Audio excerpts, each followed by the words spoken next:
দীর্ঘ 16 বছর কোথায় ছিলেন? রাগ ডাক ছেড়েই বলবো, বিএনপি আপনারা কোথায় ছিলেন? প্রতিবার আন্দোলনের সঙ্গে শিক্ষার্থীরা সরাসরি জড়িত, আমরা এই আন্দোলনের সঙ্গে কখনোই সরাসরি জড়িত নই। ঈদের কথা বলেছেন, ঈদের পরে আমরা আন্দোলন করব, ঈদের পরে সংগ্রাম করব, ঈদের পরে সেইটা করব। হাজার ঈদ চলে গেছে, আপনারা আন্দোলন করতে পারেন নাই। আজকে অন্তর্বর্তী সরকার কিছু সংস্কার করতেছে, তার মধ্যে রাষ্ট্র সংস্কার। অবশ্যই রাষ্ট্র সংস্কার করতে হবে। কেন? আপনারা জানেন ফ্যাসিস্ট সরকার, রাষ্ট্রের এমন কোন বিভাগ নেই যে বিভাগকে ধ্বংস করে নেই, সমস্ত বিভাগকে ধ্বংস করে ফেলেছে।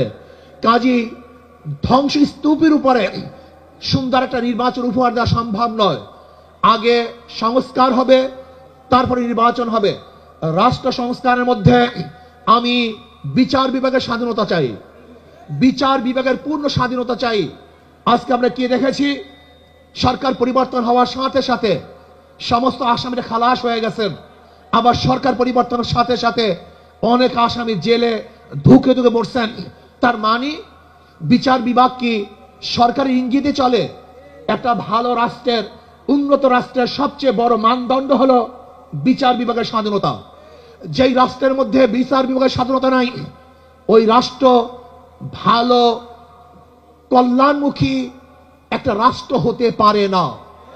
এর জন্য আমি বিচার বিভাগের স্বাধীনতা চাই, এমন স্বাধীনতা চাই বিচারকটা আইন অনুযায়ী বিচার করবে, কারোর ইঙ্গিতে বিচার করবে না, কারোর দিকে দৃষ্টি করে বিচার করবে না, বরং আইনে যা আছে সেই অনুযায়ী সে রায় প্রদান করবে। এমন স্বাধীনতা বিচার বিভাগকে থাকতেই হবে।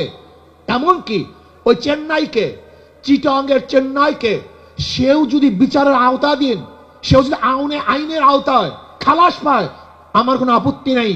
কিন্তু আমিও যদি বিচারের আইনের মাধ্যমে জেলে থাকি, তাহলে আমার আপত্তি নেই।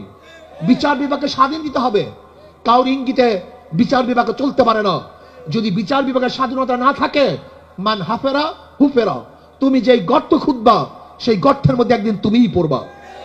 এই জন্য বিচার বিভাগের স্বাধীনতা চাই। যারা বৈষম্য বিরুদ্ধে আন্দোলনের বিরোধিতা করেছে, বলেছে যে এই সংগ্রামের সাথে আন্দোলনের সাথে আমরা সম্পৃক্ত নাই, তারা যদি আজকে নতুন ভাবে ক্ষমতা দেওয়ার স্বপ্ন দেখে, এদেশের জনগণ সেই স্বপ্ন পূরণ হতে দেবে না। সংস্কারের বিরুদ্ধে সংস্কারের পরেই নির্বাচন হবে। আজকে সংস্কার করতে যারা বাধা সৃষ্টি করেছেন, আমি বলবো দীর্ঘ 16 বছর কোথায় ছিলেন? রাগ ডাক ছেড়েই বলবো, বিএনপি আপনারা কোথায় ছিলেন? প্রতিবার ঈদের কথা বলেছেন, ঈদের পরে আমরা আন্দোলন করব, ঈদের পরে সংগ্রাম করব, ঈদের পরে সেইটা করব। হাজার ঈদ চলে গেছে, আপনারা আন্দোলন করতে পারেন নাই। কিন্তু ছাত্র জনতা আজকে আন্দোলনের ভিত্তিতে যে অর্জন করেছে, সেই অর্জনকে ধ্বংস করার চক্রান্ত করতেছেন। যেই বৈষম্যের বিরুদ্ধে আন্দোলন করেছিলাম, চাঁদার বিরুদ্ধে আন্দোলন করেছিলাম, দুর্নীতির বিরুদ্ধে আন্দোলন করেছিলাম, ধর্ষণের বিরুদ্ধে আন্দোলন করেছিলাম, অবৈধ হত্যার বিরুদ্ধে আন্দোলন করেছিলাম, মানুষের স্বাধীনতার জন্য আন্দোলন করেছিলাম, মানুষের মুক্তির জন্য আন্দোলন করেছিলাম। কিন্তু আমরা কি দেখলাম?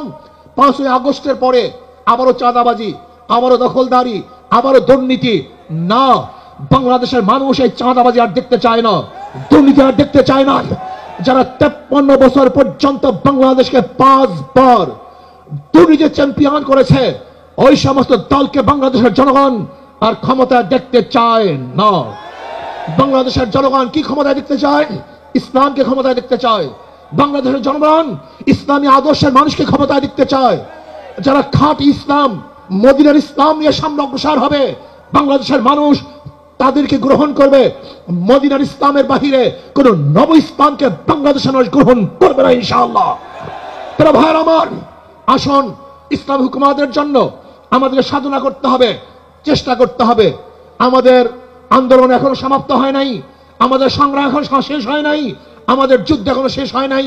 ফ্যাসিবাদের বিরুদ্ধে আন্দোলন করেছিলাম, এখন চাঁদাবাদের বিরুদ্ধে আন্দোলন করতে হবে, দখলদারের বিরুদ্ধে আন্দোলন করতে হবে, যারা দুর্নীতিবাজ তাদের বিরুদ্ধে আন্দোলন করতে হবে, যারা ডাকাত তাদের বিরুদ্ধে আন্দোলন করতে হবে, যারা দেশকে ধ্বংস করার চক্রান্ত করতেছে তাদের বিরুদ্ধেও আরেকবার আন্দোলন করতে হবে।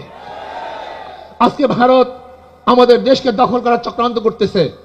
আমি ভারতকে বলবো, আপনি আমাদের দেশ দখল করার চক্রান্ত করতেছেন, আমাদের দেশের দিকে চক্ষু তুলছেন, আঙ্গুল উঁচা করছেন।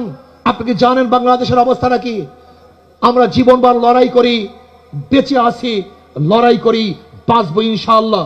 আমরা জীবনবার লড়াই করেছি, আরো লড়াই করব, লড়াই করতেই থাকবো। যতদিন পর ইসলামী হুকুমত না কায়েম হবে ততদিন পর্যন্ত ইনশাআল্লাহ মাঠে থাকবো, ময়দানে থাকবো।